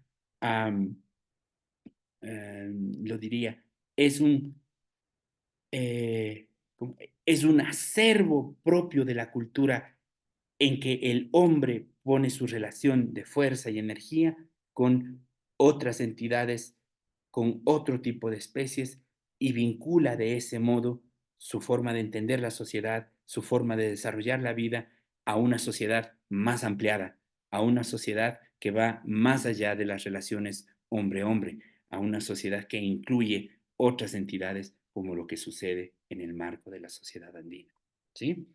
Eso creo que es, digamos, serían dos elementos fundamentales para entender el diálogo entre este rito como fenómeno lingüístico y la relación hombre-montaña que, repito, exploraremos de forma más específica en la siguiente clase. Se entiende entonces este rito como fenómeno lingüístico como generador de un sentido que emerge en ese contexto. Tres elementos fundamentales entonces para hacer un consolidado de la teoría ritual en el rito como lenguaje. La idea de dos escuelas distintas, la escuela intelectual y semiótica, y de dos lugares distintos de la cultura en este debate de las escuelas. La idea de que el rito como lenguaje se establece frente a conceptos de ambigüedad, gradación, tropos y ritmos internos de organización. Y la tercera, que son ideas de autonomía y dependencia frente a la cultura. ¿Ya? Esto es una ganancia en cualquier perspectiva de relación o análisis antropológico. Entender que la cultura no nos gobierna del todo, ¿no? O no nos gobierna siempre, o no nos gobierna en todos los momentos. Que hay estructuras sociales que tienen tensión con la cultura y que por ende generan otro tipo de realidad. El rito como fenómeno lingüístico, es la posibilidad de leer de algún modo este tipo de estructuras en los vínculos del hombre y la montaña, ¿no? Y avanzamos a la parte final de esta clase antes de empezar el intercambio, el debate, las preguntas, que es la teoría de la emergencia, poética de la organización de vínculos entre las especies. Vuelvo al extracto que empecé leyendo al inicio de la clase, el extracto del profesor Luis Millones, que está hablando del Takeonkoi. Hago un recuerdo bastante rápido. Utilizaremos algunos elementos de esto para la explicación de esta propuesta de la teoría de emergencia. Para prepararse al retorno de sus dioses, los nativos danzaban sin descanso hasta caer en trance, durante el cual, entre temblores y espasmos, renegaban de su catolicismo. Al volver en sí, declaraban solamente estar poseídos por algunas de sus huacas, las que, desprendiéndose de las montañas, nubes, fuentes, santuarios habituales, usaban en adelante el cuerpo de los hombres para manifestarse. El nuevo profeta era trasladado a un lugar sagrado, la cima de un cerro, donde, con el cuerpo pintado de rojo, recibía las ofrendas de sus creyentes. ¿Por qué la he traído nuevamente aquí a esta parte de nuestro diálogo? Porque, entre otras cosas, las que se puede leer también en este extracto, tiene que ver con una forma de incidencia en la relación entre lo que se denomina Waka y su espíritu y el estado de posesión del hombre. Quiero decir, una forma de organizar relaciones en momentos o estados en que la racionalidad no lo es todo, en momentos o estados en que la razón occidental no gobierna el código para explicarlo todo, sino que permite una afección múltiple en distintas perspectivas, obteniendo como resultado de esta relación, como resultado transitivo de esta acción, ¿no? Diferentes lugares, diferentes estados de las entidades actuantes.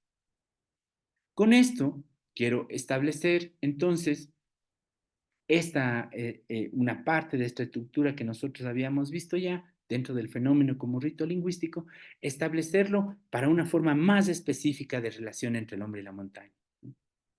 El fenómeno el rito como fenómeno lingüístico, como habíamos visto hace un momento, ¿no?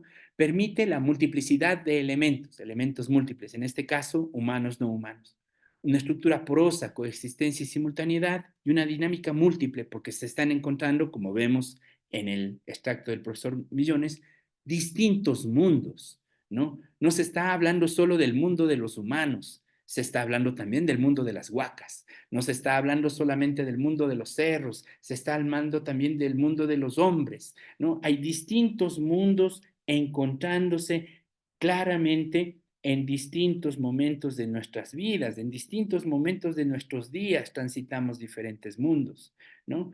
Entonces, lo que es base para poder entender este acercamiento de la teoría emergente, de la teoría emergentista a esta relación hombre-montaña, tiene que ver con un nivel de cohabitación de seres que probablemente no basan su relación necesariamente o solamente en la comunicación y quizá tampoco en la significación.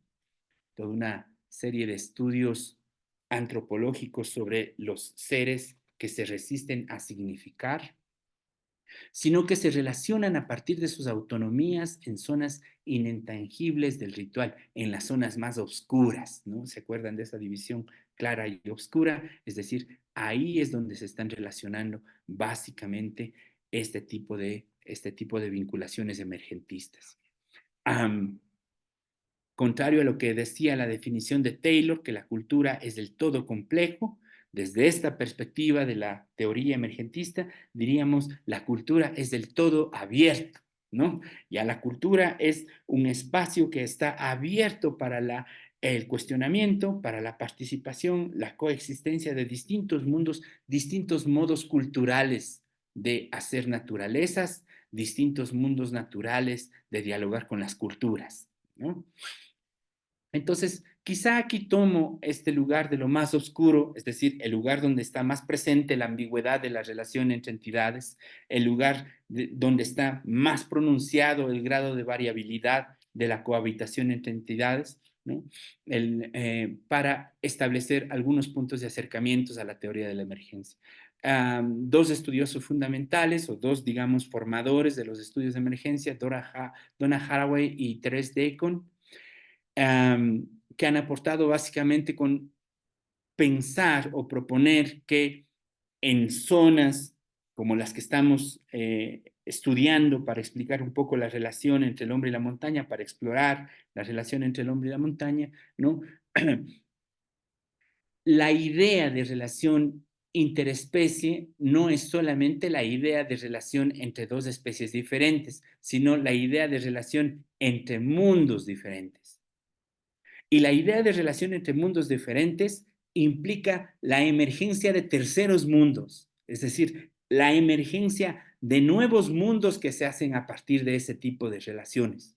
Un mundo en que los humanos apelan a su condición de mediadores con la montaña y por eso definen su destino de fertilidad en adelante, es un mundo que imbrica a los hombres y a las montañas.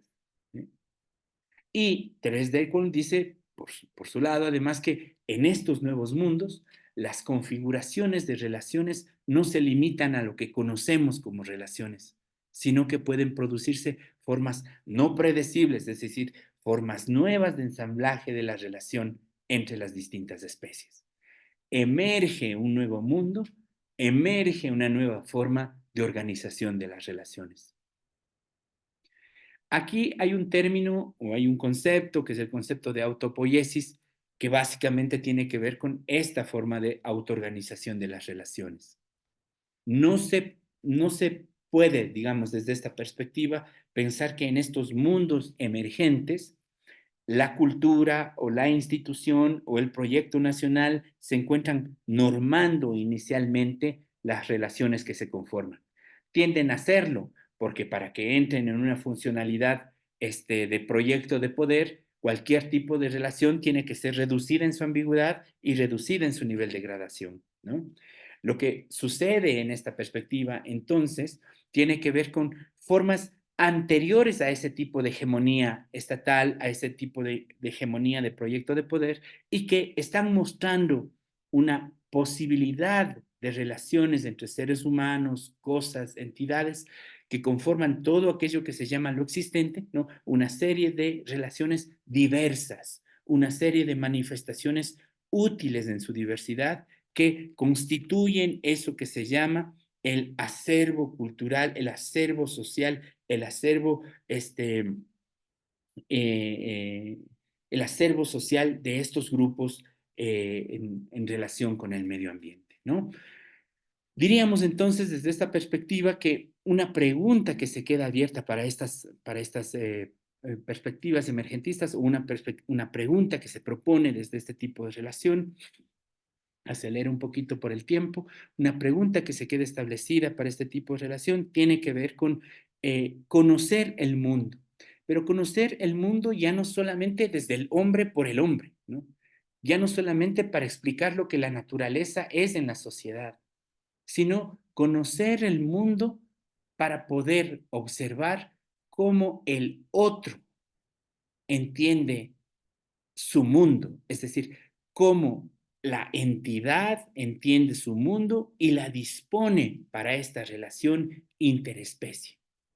Y eso, esta idea de conocer un mundo distinto y disponerlo para una relación interespecie, encuentra su vínculo con la teoría ritual, como he dicho hace un momento, en este marco de relación de entidades diferentes, en este marco de aperturas a las gradaciones y las ambigüedades, en este marco de distintas segmentaciones de significación de la ritualidad en la vida de las sociedades andinas.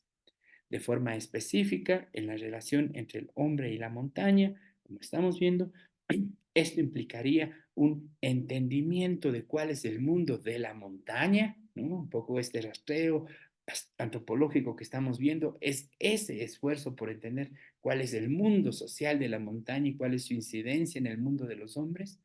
Y por otro lado implicaría, bueno, cómo cohabitan estos seres en un mismo espacio, qué se hacen entre sí, cómo se establecen como vínculos de coexistencia y cohabitación simultánea en un mismo espacio. Quisiera entonces proponer asimismo algunas palabras claves para poder avanzar en este marco del debate de la teoría emergentista o de estos puntos básicos de la teoría emergentista, ¿no?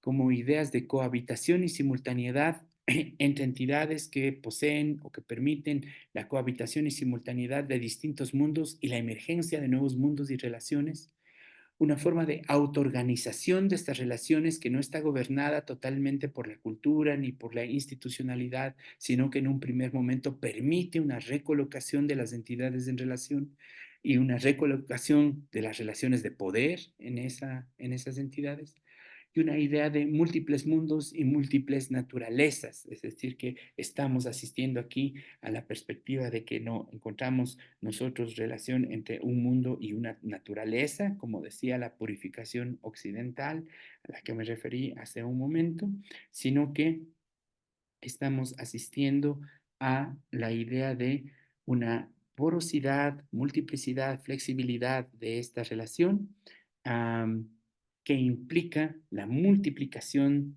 del entendimiento de esto que llamamos los mundos sociales y los mundos naturales, ¿no? Quisiera solamente para terminar esta exposición poner algunas rutas hacia posibles conclusiones de lo que he dicho hasta el momento en esta primera sesión. Una idea que tiene que ver con la relación del hombre y la montaña en los Andes, otra idea que tiene que ver con el rito como el todo inestable y otra idea con construir mundos sobre prácticas no existentes. Como hemos visto en esta exposición, la relación entre el hombre y la montaña en los Andes tiende a ser una relación compleja, abarcativa y cambiante que se encuentra en la base del establecimiento de la sociedad andina. Sus formas de manifestación e incidencia dentro de la vida humana son múltiples. Una de ellas, y una sección específica para mi interés, tiene que ver con la actividad ritual que pone en contacto al hombre y la montaña.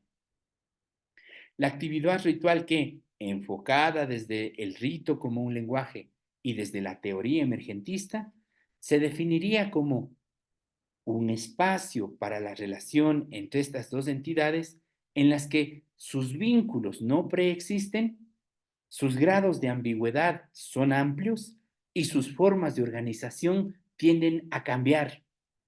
Y esto, por supuesto, siendo parte de un marco más amplio de poder y de proyectos nacionales y de proyectos regionales, tiende a ser un espacio de observación, atención e interés para entender la sociedad de la que estamos hablando.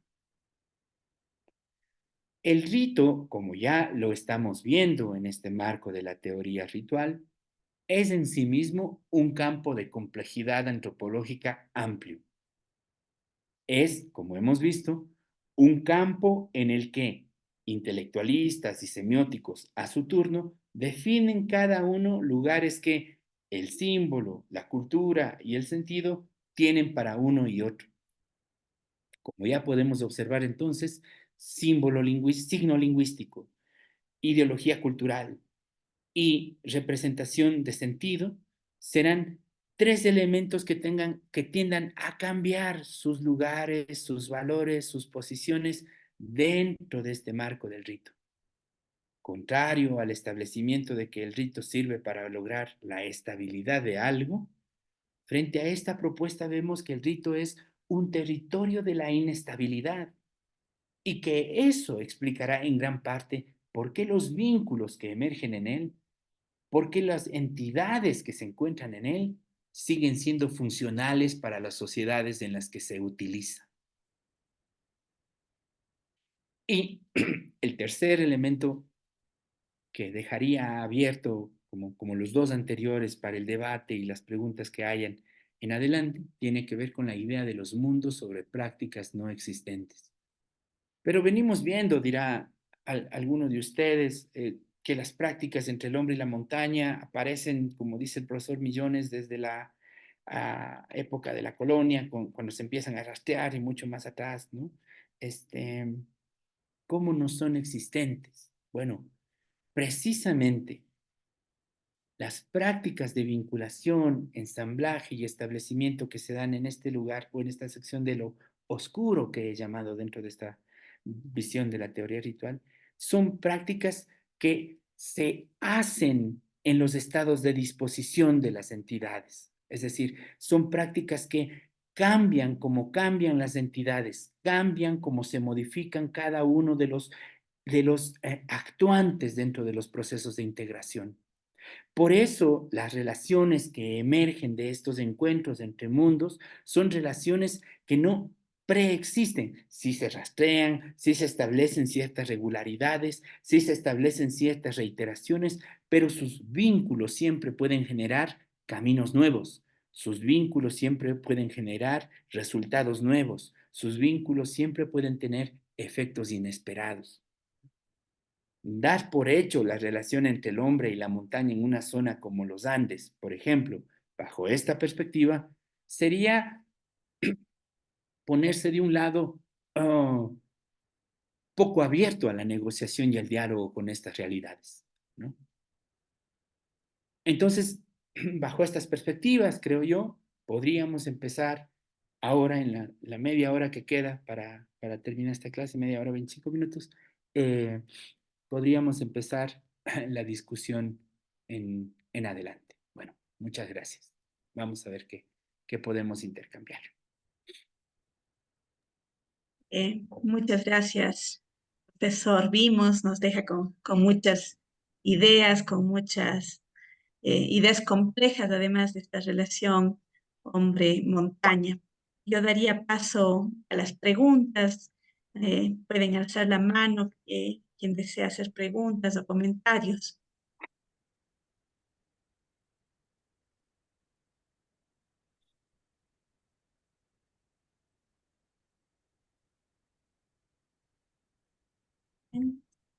Me interesaría, por ejemplo, perdón, doctora, me interesaría, por ejemplo, si sirve un poco para activar algunas preguntas o comentarios, observar cuáles son sus experiencias en el enfoque de la relación hombre-montaña, cómo miran sus experiencias al respecto de esta conversación que estamos teniendo.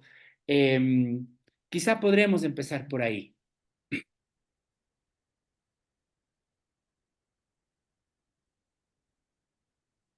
Yo tal vez le voy a pedir si podemos dejarle de compartir la presentación para poder ver si Sí, alguien alza la mano. perfecto. Eh, Le vamos a dar la palabra a Mario Bracero, que es también profesor de nuestra Escuela de Antropología. Adelante, Mario. Muchas gracias, Gaby. Doctor, vimos realmente espectacular, tengo que decirlo, esta presentación. De lo mejor que he podido asistir en los últimos tiempos, algo magnífico. Eh, mi consulta va por el lado de ¿en dónde encaja dentro de esta aproximación al rito, dentro del contexto hombre montaña, la cosmovisión, entendiendo la cosmovisión desde los diferentes postulados como de Grabner, que hablan de que la cosmovisión es una construcción, ¿no es cierto?, cultural del ser humano, ¿cierto? Donde las otras entidades, como usted bien lo dice, participan solamente como estos eh, elementos que nos permiten ir construyendo nosotros esta cosmovisión a partir de nuestra relación con las entidades, pero no entendidas como entidades, sino como lugares, como espacios, como entornos, ¿no? Y hago esta consulta de dónde entra aquí la cosmovisión, porque voy a ponerle un ejemplo yo vivo en el Guaguayumi, en un cerro aquí cerca de Cuenca, y suelo subir con amigos de aquí de la zona, que son habitantes nativos de aquí del Guaguayumi, y en algún momento que subíamos, justamente nos encontramos con uno de los amigos con los que subíamos fue llevando frutas, y al acercarnos a un poggio, nos dijo, no te acerques mucho, deja primero que me acerque yo, y bueno, a lo que se acercó primero, escupió, y después le dio medio guineo al pollo, le dejó a la orilla del pollo un medio guineo. Eh, y yo le dije, ¿cómo así le escupes? Le dice, porque si no hago eso, se cabrea, o sea, se enoja, se molesta, ¿no? Y mientras que si es que lo hago, nos va a ir bien en lo que vamos a seguir caminando en el ser. O sea, de alguna manera es una cuestión de que se molesta por un lado, ¿no es cierto? Pero si es que le damos este regalo, este obsequio, este don, más bien se convierte en un guardián, en un custodio de nuestro buen caminar y del buen retorno. Y de alguna manera esto es parte de la cosmovisión que él tiene con respecto al cerro, a la naturaleza, pero la pregunta va hacia justamente haciendo esta diferenciación con lo intelectual versus lo semiótico. O sea, eh, cosmovisión como una construcción social del ser humano a partir de referentes, o habría que verlo de otra manera. Muchas gracias, Mario, por su pregunta. Muchas gracias por sus palabras. Me gustaría empezar observando dos elementos. El primero, que es el manuscrito de Dioses y Hombres de Huarochirí, en el que se relata, o que es uno de los formadores de esto que se llama la cosmovisión andina, ¿no? Lo que se ha estudiado como la cosmovisión andina. Y ya en este manuscrito, cuya traducción famosa del quechua al español la tiene José María Arguedas, ¿no? Es la que conocemos nosotros, hay mucha interacción de este tipo que usted relata en su ascensión a la montaña. Hay mucha interacción de este tipo entre montañas, entre huacas, ¿no? Se hacen favores, se retribuyen favores, se declaran en guerras, rompen las relaciones, fortalecen las relaciones, se casan, se establecen, se traicionan, no sé. Estos elementos que están o que han sido leídos como elementos míticos, ¿no? También están relatando una serie de prácticas para decir, la cosmovisión se hace en la práctica. La práctica es la base de cualquier cosmovisión, diría desde esa perspectiva. Entonces, la práctica es la que genera estos principios que en adelante se van a marcar como principios rectores de la cosmovisión andina. La reciprocidad, la complementariedad, el prestamanos, el aini, no sé, la minga, todas estas cosas que están establecidas como principios de cosmovisión, ¿no? Están establecidas dentro de la práctica. Eso diría por un lado. ¿Y cómo se establece esto en la relación hombre-montaña que estamos observando en esta clase? La relación entre el hombre y la montaña, en el sentido ritual, es una relación de práctica también, ¿no? Y es una relación en la que ambos ponen en juego sus voluntades y sus agencias. Y hay, de algún modo, como he dicho, más o menos separable del contexto, hay algunos puntos rectores de esa relación. La montaña recibe mi pago y por ende me va a dar un tipo de acción sobre mi vida, sobre la vida de mis animales, sobre la vida de mi comunidad, en el caso de Santa Cruz de Guamote. Pero también puede que no, pero también puede que este año mi pago no sea suficiente. Puede que este año la montaña tenga más hambre y no le haya dado lo que quiere comer. Puede que la mitad del guineo no sea lo que la montaña está esperando ahora. Puede que de verdad tenga sed de sangre, por ejemplo, como se dice en el Perú, ¿no? Y eso marca una relación distinta dentro de esta vinculación. Entonces yo diría que desde su pregunta de cuál es el lugar de la cosmovisión en la relación hombre-montaña a través del rito, creo que es un lugar que no está claramente establecido como un lugar de la reafirmación, es decir, que la práctica entre el hombre y la montaña no está hecha para reafirmar totalmente lo que dice la cosmovisión que los gobierna, sino que está hecha precisamente para actualizar esa cosmovisión en los conflictos contemporáneos, ¿no? Eso hace que dos cosas sean resaltantes. La primera, que hablemos de cosmovisión andina no como un reciclaje del museo, sino como algo que tiene ejercicio práctico en la vida de los hombres en la zona andina, ¿sí? Y la segunda, que hablemos de la relación del hombre y la montaña en estos términos de agencia, voluntariedad, emergencia, como estamos observando. Eso podría decir que es una relación tensionante, que es una relación que no subsume a los unos frente a los otros, sino que es una relación que en esa tensión y en ese conflicto se actualiza y se funcionaliza para la vida contemporánea. Eso tal vez por ahí podría ensayar algún acercamiento, ¿no? No como respuesta necesariamente, sino quizá como para ampliar la pregunta un poco más. Sí. Muchas gracias, ¿no? Víctor, yo quisiera leerle, si me permite, 3 preguntas que han puesto en el chat, luego darle la palabra a Catherine Manani, que está levantando la mano. Una de las preguntas es el doctor Fabián Jaramillo, dice, ¿qué opina sobre la costumbre, rito de pedir permiso a la montaña para visitar o para subir o visitar una montaña? ¿Le parece si le leo las 3? Por favor. La siguiente dice, bueno, igual no puede activar el micrófono, dice, quisiera saber por qué la clase se nombró como hombre montaña y no incluye la noción como humanos o personas. Bueno, además hay varias felicitaciones a su magnífica exposición. Y también hay otra pregunta que dice, buenas tardes, ¿hasta qué punto el giro ontológico puede ser el marco de análisis para ampliar la relacionalidad de los seres humanos y no humanos, montañas, espíritus, ríos, etc.? No sé si desea contestar a estas o le damos de una vez la palabra a Catherine, que está alzando la mano. Ya, está bien. A Catherine, avancemos con Catherine y luego hago un sumario de las respuestas. Listo. Adelante, Catherine. Ay, muchas gracias y buenas tardes con todos y con todas. Muchas gracias, profesor Víctor, por tan didáctica presentación. Ha sido muy importante para mí.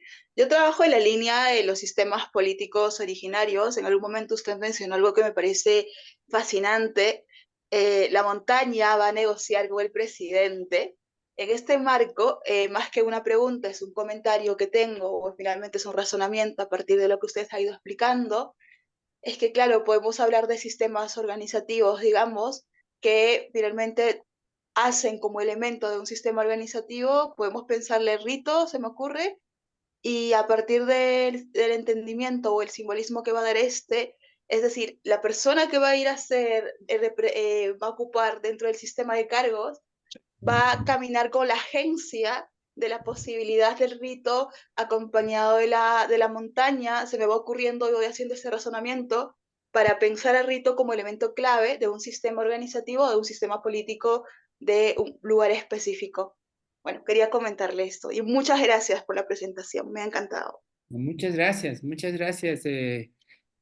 Catherine, ¿no? Muchas gracias. Entonces empiezo desde el final hacia el inicio, ¿ya? Para tener un poco más frescas las preguntas. Es muy interesante lo que mencionas. Yo creo, de hecho, que espacios como o estructuras, me gustaría llamarlo así, quizá eso lo vamos a ver el día de mañana, estructuras como el rito, estructuras como el poema, estructuras como el afecto, constituyen el tejido de la organización, de los sistemas de organización social, y constituyen, por ende, los lenguajes con los que ese tipo de organización y su direccionamiento hacia lo político, hacia lo económico, hacia lo festivo, no sé, se orientan. Creo que como existe un archivo histórico escrito dentro de la estructura social y de los sistemas de organización de los cuales se echa mano del archivo histórico, cuándo se formó la comunidad, quiénes fueron los formadores, cuáles fueron los conflictos, contra quién nos levantamos, cómo hicimos, asimismo existe un archivo ritual. Es decir, de ese mismo modo existe un tipo de conocimiento, como hemos hablado de técnica, de técnico, de transmisión de metodología, existe un archivo ritual de la comunidad. Así actuamos. Estos son nuestros poderes. Así funciona el medio ambiente a nuestro favor. Este es nuestro capital de enfrentamiento contra la crisis. Y creo que desde esa perspectiva es bien interesante poder observar cómo estos sistemas organizativos incluyen a los actuantes dentro del ritual y los resultados del ritual como parte de su capital de acción política en las sociedades contemporáneas. Esta idea de que las montañas van a la capital, a Lima, para negociar con el presidente, implica, hace el rastreo de eso el profesor Salas Carreño, implica una clara nominación del poder de esta parte de nuestra sociedad, de este miembro de nuestra sociedad, para negociar en un lugar donde nosotros no negociamos, donde no podemos entrar por temas de raza, por temas de clase, por temas de representatividad política. El que tiene más poder, el que tiene otro tipo de negociación con los hombres del poder, ¿sí? Sí puede hacerlo, por eso nos representa, ¿no?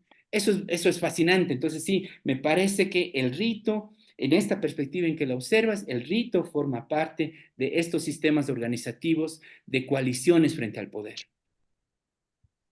El giro ontológico, claro, aquí estamos hablando del giro ontológico, ¿no? Aquí estamos hablando dentro del territorio del giro ontológico, es decir, esta idea de los multiversos que trabaja la profesora de la cadena y el profesor Mario Blaser, esta idea de los mundos diversos convergiendo entre sí, esta idea de que después del giro lingüístico, en la época del antropoceno, necesitamos observar ontológicamente a otras comunidades y sus manifestaciones, es fundamental para este marco de relación que yo estoy haciendo. Ahí estoy establecido, digamos, en los marcos de este giro ontológico para poder observar. Dos cosas que se desprenden de ahí, la atención a los movimientos de performatividad y la atención, en el caso de mi trabajo, la atención especial a los lugares de oralidad que se han desprendido de estos marcos de trabajo metodológico para la antropología en específico en el giro ontológico. Pero sí, estamos ahí. La segunda, ¿por qué lo señalé como el hombre y la montaña y no como el humano y la persona? creo que eso tiene que ver más digamos, a un primer defecto de formación, digamos, en el caso mío, ¿sí? Que me parece que ya tratándose de términos inestables, como estamos hablando aquí, ¿no? Al final de la tercera clase vamos a llegar precisamente a esa perspectiva. ¿Qué es ser hombre en los Andes, en una comunidad como esta? ¿Qué se define como hombre, como humano, ¿no? ¿Qué es ser humano? ¿Qué implica lo humano en una de estas comunidades? ¿Y qué implica lo natural en estas comunidades? Digamos, como términos diversos, sí términos representativos como hombre y montaña. Es bien interesante porque cuando en algunos rituales en la zona andina, para que el hombre entre en relación con la montaña, tiene que hacerse gente, dicen ellos, ¿no? Dicen los comuneros. ¿Qué significa hacerse gente? Ser persona, dicen otros, ¿no? Nosotros somos personas, nosotros hablamos como persona. Ya no están siendo humanos, ya no están siendo montañas, sino nos encontramos entre gentes. También a la montaña se le da esta categoría. Entonces, se trata de palabras o categorías cuyo estatus es variable y cuyo estatus tiende a cambiar dependiendo de las agencias, voluntariedades y actividades técnicas que los rodeen. ¿Se puede dejar de ser humano? Por supuesto que se puede dejar de ser humano, ¿no? En ese estatus, digamos, en ese estatus de representatividad social. Eh, entonces creo que por ahí podría entender yo, para poner algo como una respuesta, diría, elegí hombre y montaña porque son dos términos más estables todavía en nuestro contexto de entendimiento y debate, ¿no? Pero se trata de términos complejos, de términos variables alrededor de esto. ¿Y qué opino yo sobre el rito de pedir permiso a la montaña? Bueno, vamos a verlo mañana cuando observemos el Carnaval de Santa Cruz de Guamote. El inicio del rito de cruzar el Cerro Usubug es un gesto comunitario de pedir perdón, pedir permiso a la montaña. Me acordaba yo que uno de los relatos que se recoge en una de las crónicas no es Entre Prójimos. Sí, Entre Prójimos, de la profesora Kimberly Tatum, que recorre un poco cuál fue el proceso de trauma vivido por las comunidades quechuas en el sur del Perú a propósito de la guerra entre el Estado y Sendero Luminoso. Se recoge la idea o se recoge un relato de alguien que está caminando junto con un senderista a horas de la madrugada, y esta persona le dice al senderista, al militante de sendero, le dice, oye, por aquí no podemos pasar sin prender un cigarrillo porque hay que pedir permiso a la montaña, le dice él. Y el senderista le responde, entre comillas, y en peruano le dice, esas son cojudeces, aquí estamos haciendo la revolución, le dice. Y el compañero campesino se queda pensando, ¿por qué no pedimos permiso a la montaña? Se va a caer la revolución, dice él, ¿no? En este testimonio. Entonces, esto es fundamental para entender cómo hombre y lugares están unidos por relaciones activas. Hombre y montaña están unidos por relaciones de respeto. Hombre y montaña están unidas por relaciones que tienen influencia sobre la vida. Yo crecí en Riobamba, corríamos por las montañas como si pasáramos por encima de los abuelos pidiendo permiso, ¿no? Entonces, eso está muy vinculado a la forma de entender la realidad. Lo que yo opino es que es así, como diría a los compañeros del sur del Perú. Así es, así nomás es, ¿no? Así entendemos que son nuestras relaciones con el medio ambiente. Entonces son relaciones activas que marcan y definen nuestro lugar social también. Eso creo. Le damos la palabra a Cintia Andrade, que también ha estado alzando la mano. Buenas tardes, le agradezco mucho su charla, ha sido muy interesante. Le saludo desde Quito. Eh, Mire, yo sé que la pregunta que le voy a hacer es bastante amplia, pero sí me ha quedado la duda y creo que tiene bastante que ver con la otra pregunta de cosmovisión que le hicieron. ¿Dónde queda el mito? ¿Ya? ¿Cuál es la relación mito-rito en los Andes? Ya que muchos de los mitos que nosotros tenemos no son solamente que las montañas comportándose, digamos, como personas, ¿no es cierto? Sino también las montañas como parte de procesos fundacionales, como son mitos fundacionales, como son mitos no sé, muchas veces mitos de transgresiones y mitos de explicación de transgresiones y cosas de por este estilo. Entonces, un poco quería preguntarle eso y si por favor me puede guiar en alguna bibliografía al respecto. Muchísimas gracias. Muchas gracias. Es bien interesante porque en el debate antropológico la idea de mito y rito siempre están teniendo un lugar simultáneo. Es decir, se preguntan si el mito abarca al rito, si el rito lo que hace es actualizar el mito, si el rito lo que hace es repetir el mito. Entonces aquí hay distintas formas de enfocar esta relación. Para mi forma de entender, el mito es, ¿cómo se diría? Como el mito es una forma de guión, ¿no? Un guión que hace sentido en la acción del hombre cotidianamente. Quiero decir, cuando el mito está vivo, se establece como forma de acción cotidiana en el hombre, sin que necesariamente haya una referencia a él. Pedir permiso para pasar por las montañas tiene que ver con el rito, tiene que ver con la mitología de que las montañas están vivas, de que son entidades de poder, ¿sí? Limpiarse del mal aire cuando se pasa por una montaña tiene que ver con la idea de que las montañas son vengativas y de que me chupan un poco el alma, a mí también, ¿no? Digamos, aunque no esté la referencia clara del mito, el mito sigue teniendo acción en la cotidianidad de las personas.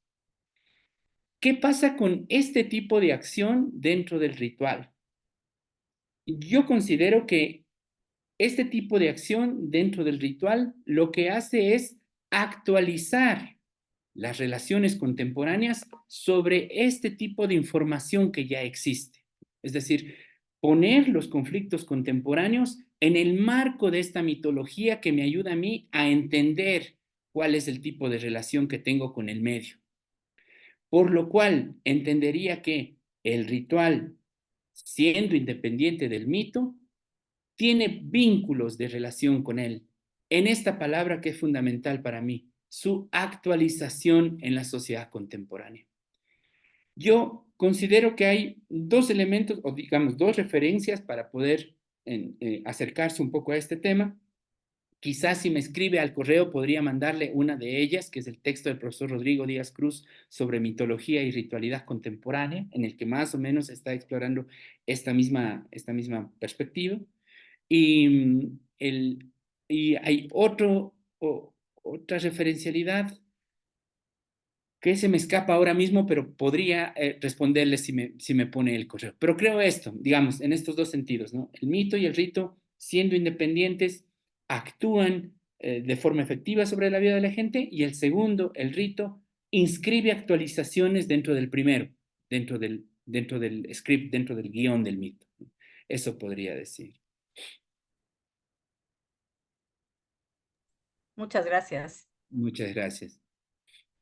Gracias, Víctor. No sé si hay más preguntas.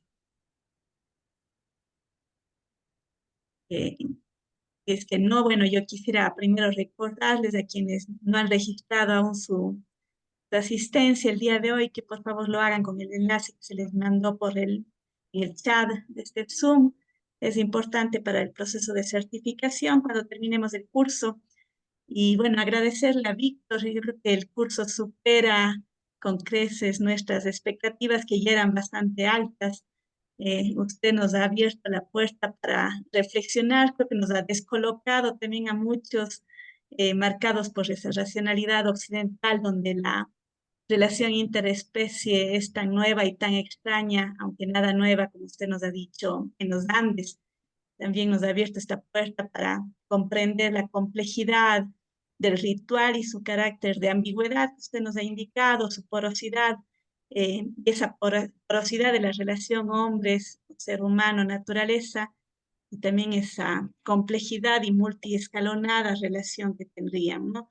Reflexionar también esa existencia y esa coexistencia entre múltiples mundos y múltiples naturalezas. Yo creo que son muchos los temas que usted nos deja para la reflexión, que nos deja también para movernos un poco el piso y repensar más allá de esta racionalidad que la propia antropología ha tenido como ciencia y que ha marcado también nuestra formación. Agradecerle enormemente, Víctor, por compartir con nosotros, invitarles al resto, recordarles que igual mañana nos veríamos también virtualmente a las 4 de la tarde en el mismo enlace que se les envió para el día de hoy.